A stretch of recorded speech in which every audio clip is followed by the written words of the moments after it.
Hello， 大家晚上好啊！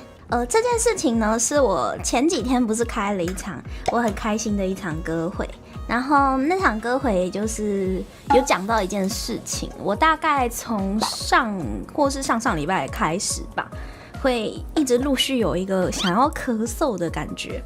但是因为要开前几天的那场歌会的关系，所以我很努力的在憋住我咳嗽的冲动。所以你们今天如果听到我讲话有时候有点怪怪的，可能是因为我在憋咳嗽，因为那个咳嗽越来越严重了。我现在决定先含一颗喉糖，我等一下看会不会好一点。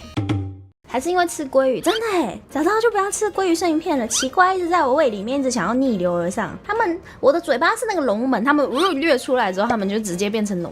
我觉得他们不会变成龙，他们会变呕吐物。反正就是医生就说可能是胃酸上涌啊，可是我觉得没有，我觉得不是。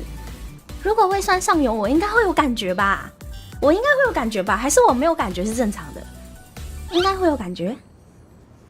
我现在都是披着一个围巾，像我现在脖子上有那个颈链，就是一个围巾这样子，然后挡住我四面八方的风，对，他们就不会直接碰到我的脖子，我就觉得真的有好一些。这不是项圈啦，这个才不是项圈嘞，这哪里像项圈啊？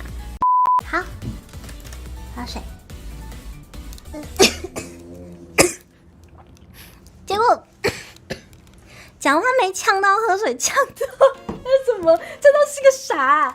讲话都没事，就喝水的时候有事，这是什么意思？这都什么意思？这个水太呛了，还会呛我。你们那一天抹茶食堂给了我盲目的自信，抹茶食堂当下的时候的统计好像还没有我在推 FF40还高，为什么会这样？这真的是很奇怪的一件事情。我想说，这个 FF40在讲的时候，应该是一种工商感啊，就大家可能就会觉得哦，又在卖东西这种感觉，而且没有没有FF40为什么人比较多啊？我真的非常的困惑。